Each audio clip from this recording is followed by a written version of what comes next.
tout de suite demander à Léa Billen de venir nous rejoindre sur scène pour cet exercice pour lequel vous êtes la première à vous lancer des, non pas 180 secondes, mais 300, parce qu'à l'enrue, on voit grand quand même. Merci beaucoup, merci à tous et à tous. Avant de me lancer dans une thèse, en 2018, j'entendais souvent dans le débat public ou dans les milieux professionnels ou militants dans lesquels j'évoluais, une petite phrase qui m'interpellait. L'écologie, c'est un truc de bobo, c'est pas la priorité des habitants des quartiers populaires, ça ne les intéresse pas. Ça me gênait à deux égards.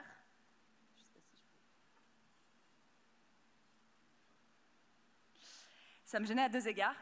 Ça me semblait paradoxal déjà, dans la mesure où les habitants des quartiers populaires sont à la fois ceux qui subissent le plus les conséquences de la crise écologique, alors même que ce sont ceux qui y contribuent le moins.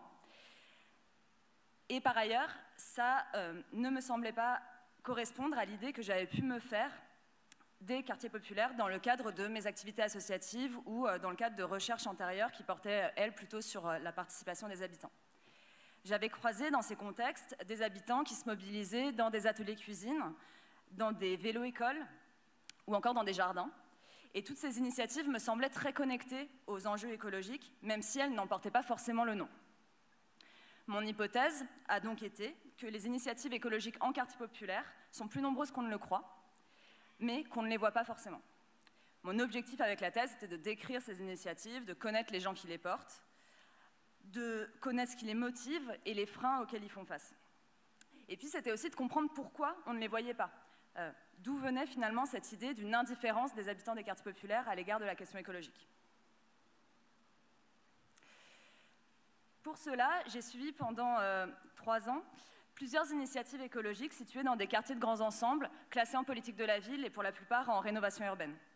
J'y ai mené des enquêtes ethnographiques avec observations participantes et entretiens semi-directifs assez longs avec le public de ces initiatives et les militants. Une première initiative, c'était un lieu de réemploi en pied de tour dans le quartier Floréal à Saint-Denis, dans lequel les habitants pouvaient donner et acheter à petit prix des objets de seconde main. Une deuxième initiative était un événement de sensibilisation à l'agriculture et à l'alimentation écologique dans le quartier de La Roseraie à Angers, porté par une fédération d'associations de quartier et le syndicat agricole, la Confédération paysanne. Une troisième et dernière initiative que j'ai suivie, c'était une sorte de tiers-lieu associatif dans le quartier du Grand Mât à Vaux-en-Velin, qui mobilise et accompagne les habitants qui ont envie de s'engager sur les questions écologiques et solidaires près de chez eux. Le point commun de ces 3 initiatives, c'est qu'elles s'ancrent dans le quotidien des gens et qu'elles permettent de reprendre la main sur nos modes de vie, y compris pour des personnes qui ont peu de marge de manœuvre pour changer leurs habitudes. Cette écologie, je l'ai appelée l'écologie ordinaire, pour la distinguer d'une écologie qui passe par des modes d'action plus visibles et plus extraordinaires, comme les sit-ins, les occupations, les marches climat. Ordinaire aussi, et pourquoi pas populaire, parce qu'elle n'est pas spécifique pour moi au quartier populaire. On trouve des composteurs des quartiers, des lieux de réemploi, des actions de végétalisation de l'espace public ou encore des groupements d'achat de produits bio ou écolos, un peu partout, en quartier populaire comme ailleurs. Quel que soit l'endroit où elle se déploie, la condition de réussite de cette écologie, c'est de répondre à un besoin ou à une préoccupation de la vie quotidienne et de le faire de manière adaptée aux contraintes et aux envies des gens. En quartier populaire, ces initiatives doivent donc composer avec des contraintes spécifiques, des difficultés socio-économiques, des situations de précarité familiale ou professionnelle, des contextes de transformation urbaine. Mais même ces enjeux-là ne sont pas spécifiques au quartier populaire. Il y a des contextes de pauvreté ou de précarité dans d'autres types de territoires, je pense notamment à certains espaces ruraux. En revanche, parmi les freins rencontrés par ces initiatives, il en est un qui est spécifique au quartier populaire, les idées reçues sur les quartiers populaires et les formes de stigmatisation qui les ciblent. L'idée que l'écologie ne serait pas la priorité des quartiers populaires se traduit par exemple par une surreprésentation des actions de sensibilisation aux éco-gestes en quartier populaire, par exemple pour faire des économies d'énergie. Et pour sensibiliser, on prend souvent une entrée économique parce qu'on se dit qu'elle va plus parler que d'autres entrées. Or, les personnes ont rarement la marge de manœuvre pour agir là-dessus parce qu'elles surchauffent pour compenser le manque d'isolation thermique dans le cas de pare-soie thermique, ou plus souvent parce qu'elles sous-chauffent déjà. Le risque donc, c'est de créer ce qu'on cherche justement à éviter, c'est-à-dire de l'indifférence, ou voire parfois de l'hostilité. Les initiatives que j'ai étudiées passaient par d'autres modes d'action que la sensibilisation aux éco-gestes, des modes d'action plus collectifs et sur des sujets sur lesquels les gens peuvent avoir la main. L'alimentation, la nature, les déchets, étaient les 3 enjeux les plus mobilisateurs. Sur les questions écologiques, la meilleure stratégie de mobilisation reste le renforcement du pouvoir d'agir face au sentiment d'impuissance et de dépendance qui est particulièrement fort sur ces questions-là. C'est cette question de la mobilisation des personnes pour l'écologie qui continue à m'occuper aujourd'hui, et pas seulement en quartier populaire. Cela passe notamment par une activité de formation professionnelle au sein de l'Institut Transition à Lyon, qui me permet de travailler les enseignements opérationnels de ma thèse. Je vous remercie de votre attention.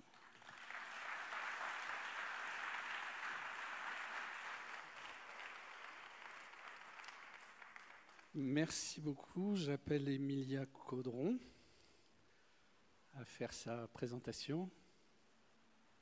Bonjour et merci. Pardon.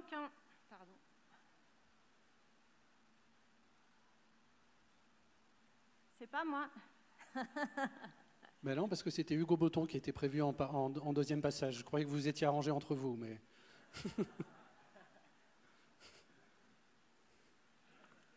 Donc, Hugo Botton, c'est à vous.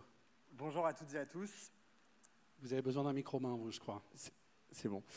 Bonjour à toutes et à tous et merci de m'avoir invité à présenter mon travail doctoral qui est toujours en cours de réalisation. Mon questionnement s'ancre dans le débat sur la supposée inefficacité de la politique de la ville.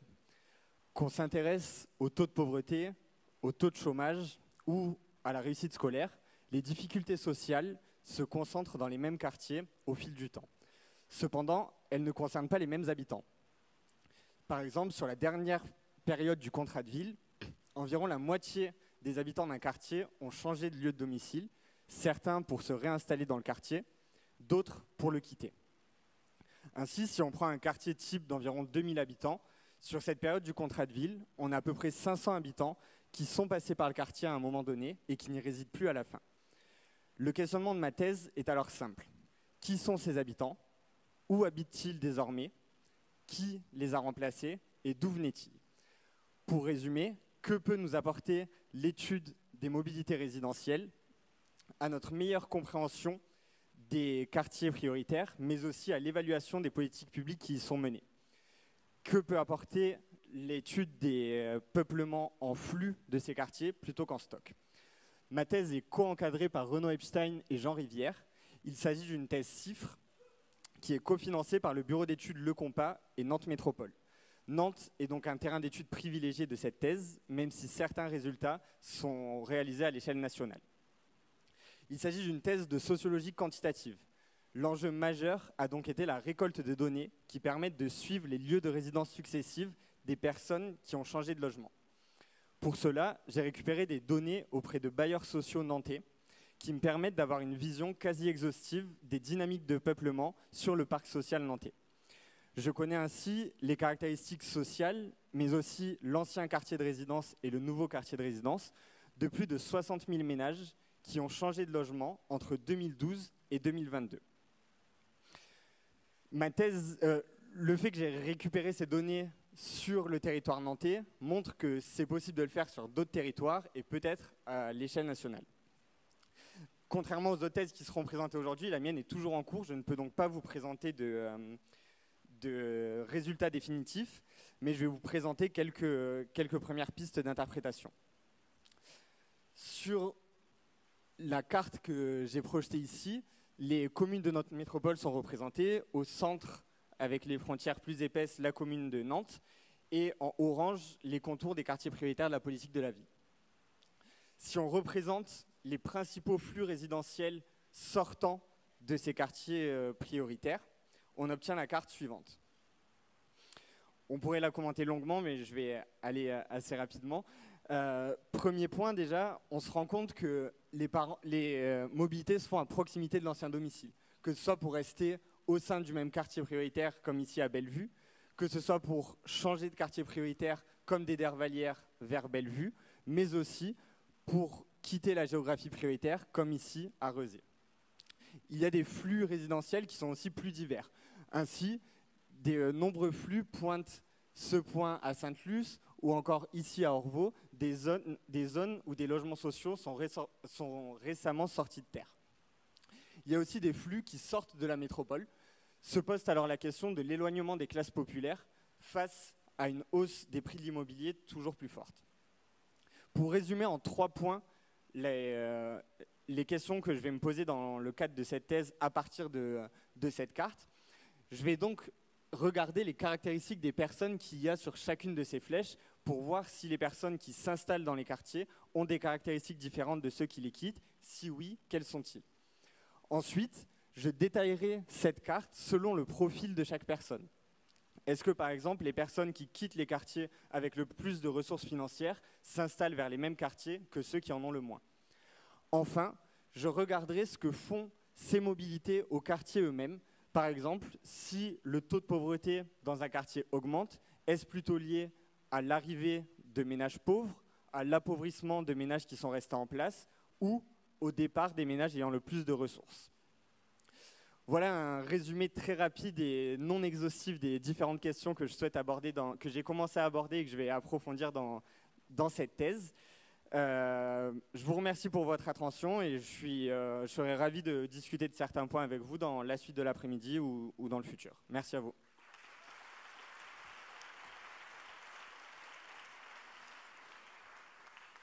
Merci Hugo, et on est bien impatient de vous lire. Emilia Caudron, cette fois-ci une vraie entrée de scène pour vous. Voilà, c'est mon tour, j'étais un peu impatiente. Parfait. Donc en 2014, je découvre de l'intérieur la politique de la ville, puisque je suis recrutée par un centre social implanté dans un QPV marseillais en tant qu'animatrice MOVE, mobilisation, orientation vers l'emploi. Mes missions, comme celles des 12 autres animateurs, sont de repérer ce qu'on appelle les invisibles, des personnes éloignées de l'emploi et qui ne sont pas inscrites à Pôle emploi, à la mission locale, etc. De les mobiliser et de les orienter vers le dispositif le plus adapté. C'est un dispositif à bas seuil d'exigence. Les personnes peuvent venir avec ou sans rendez-vous, il n'y a pas de contractualisation et pas d'obligation. Rapidement, je fais le constat de décalage entre la théorie et la pratique. D'abord, 70% des personnes que nous recevons sont inscrites au service public de l'emploi, voire sont suivies par Pôle emploi ou la mission locale. Ensuite, alors que notre travail est censé s'arrêter là où commence celui des conseillers en insertion, au quotidien, les animateurs MOVE font de l'accompagnement à l'emploi, CV, lettre de motivation, mise en lien avec des employeurs, ou avec les chargés de mission, clause d'insertion de l'ANRU par exemple. Voilà le point de départ de ma thèse. J'ai voulu donc m'interroger sur ce dispositif MOVE et je me suis questionnée sur ce que je produisais. Est-ce que finalement je contribuais à activer les pauvres? Est-ce que je contribuais à les rendre employables? Ou est-ce que je luttais contre le non-recours?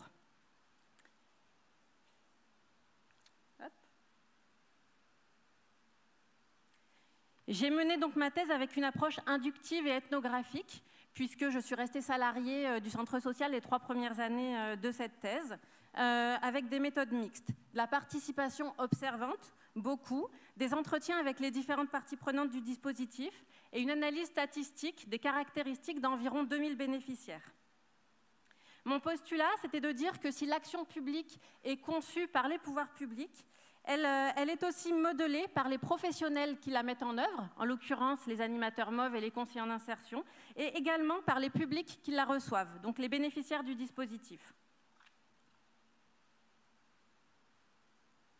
En termes de résultats, je montre que le dispositif est caractéristique de la politique de la ville et de son évolution.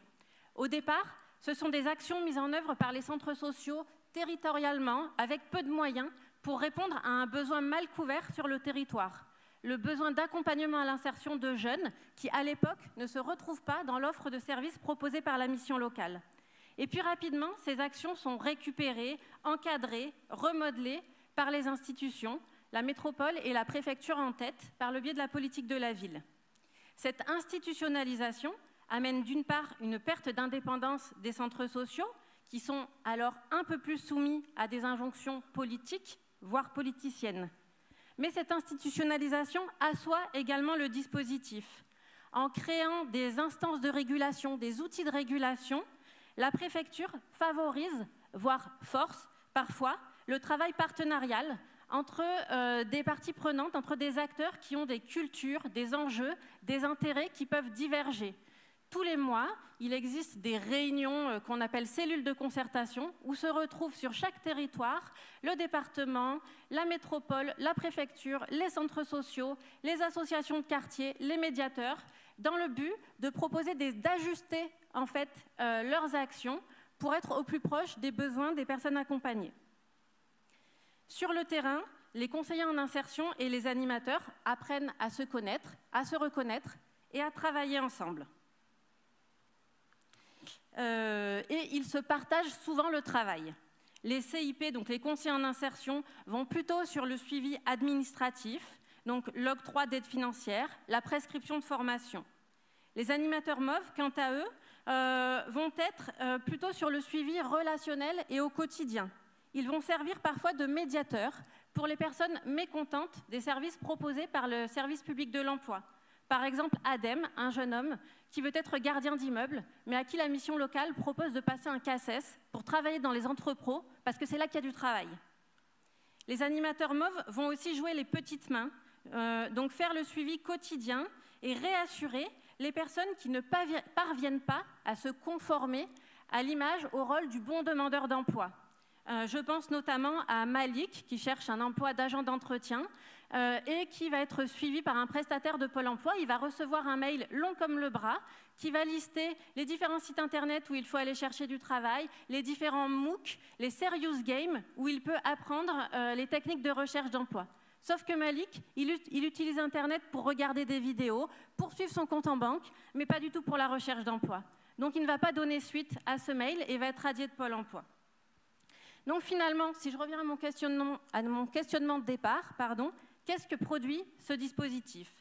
D'abord, oui, les animateurs contribuent à l'activation des demandeurs d'emploi, mais ils contribuent également à l'activation à leur droit à un accompagnement, et plus encore, à un droit à un accompagnement choisi. Ce sont des animateurs qui portent des valeurs de l'éducation populaire fortes.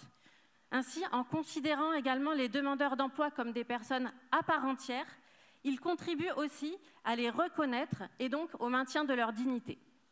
Merci. Merci à vous.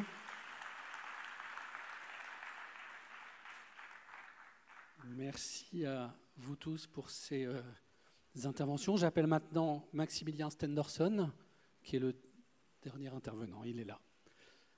Pour la 4e présentation. C'est ça. Je viens clôturer ce temps. Donc, bonjour à toutes et tous. Je m'appelle Maximilien Stenderson et je viens aujourd'hui donc vous présenter une partie de mon travail de thèse en géographie urbaine que j'ai soutenu en juin 2023. Donc, profitant d'un recul temporel d'une quinzaine d'années avec le démarrage du PNRU, on souhaitait dans ce travail contribuer à l'étude de l'un des objectifs les plus risqués de ce programme, c'est celui d'une mixité sociale réalisée grâce à une diversification résidentielle. Si je dis risqué, c'est parce que les quartiers retenus dans ce PRU sont ceux qui, généralement, au moins à un niveau local, sont les plus dévalorisés. Par exemple, dans les années 2000, on lisait à Lorient, sur les demandes d'attribution de logements sociaux, la mention TSK. Tout sauf Kervénanec. Ainsi, à Malakoff à Nantes, à Kervénanec à Lorient et au Sablon au Mans, la réalisation puis la pérennisation d'une offre immobilière non sociable susceptible d'accueillir des ménages plus aisés et ou propriétaires semble être un enjeu fort. Ma recherche s'articule en 2 temps.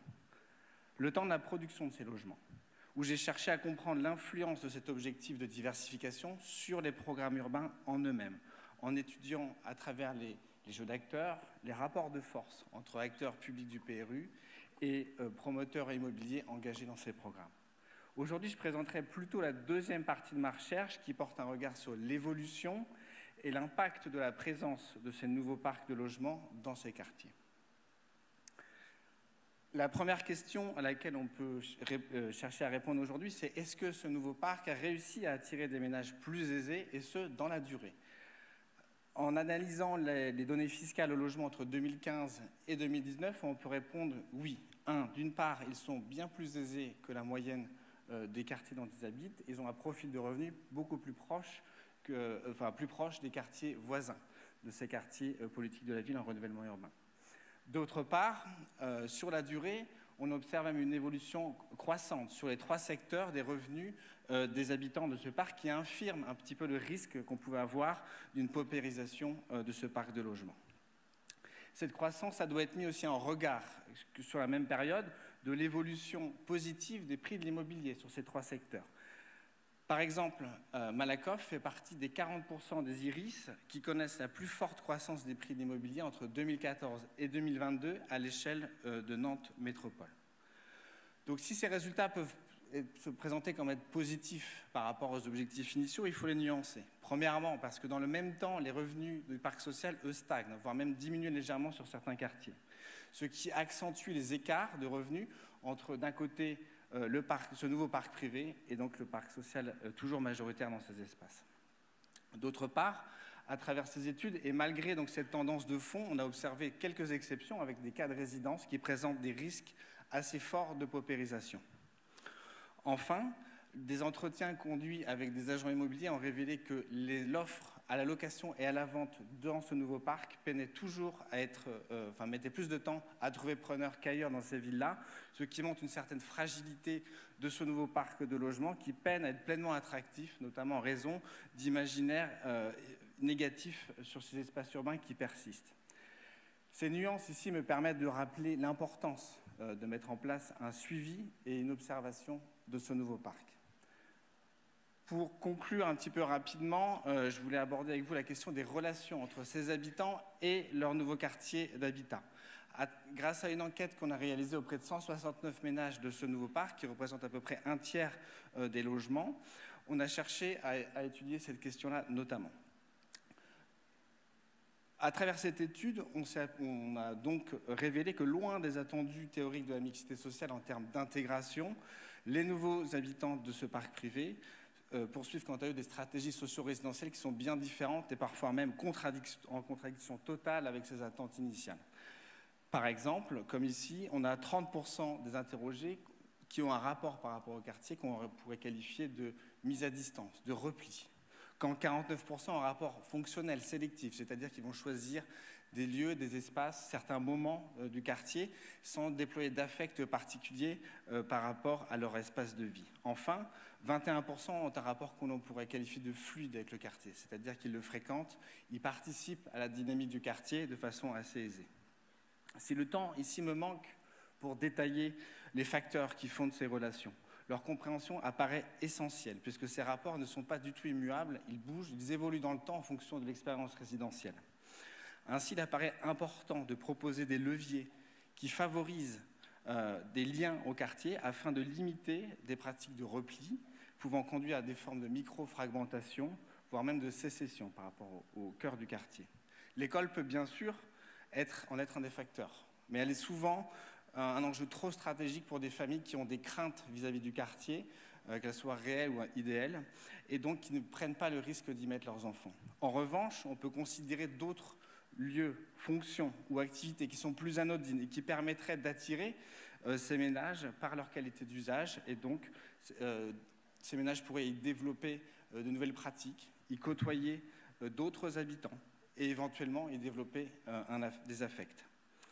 Mettre en œuvre la diversification socio-résidentielle doit s'accompagner au-delà de la production de logements en elle-même, en pensant et en accompagnant les leviers qui permettent de faire ce lien. Et ce, particulièrement dans ces territoires qui sont toujours victimes de réputations négatives malgré des programmes urbains d'ampleur. Je vous remercie pour votre attention.